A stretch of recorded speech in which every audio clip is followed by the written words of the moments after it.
বউকো শিকারি করে নাকি বলে শিকারি করে আর বাচ্চা রাখে আর দাঁত বের করে ও লেস লানা দিছে লা ভাই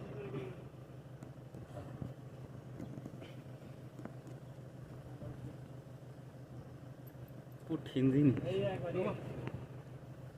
রাখবে বান্ধবী হইছে তবে লাগি মনে হয় সন্ধ্যাবেলা নাস্তা করবার দেব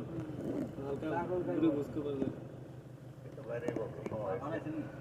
টার্গেট নিতে বিরিয়ানি দিতে আমি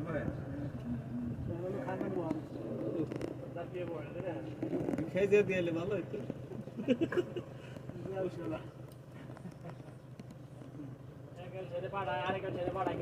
কটন বার দিম না এটা আমার বলে কোমরে থাকা রে আমার বলে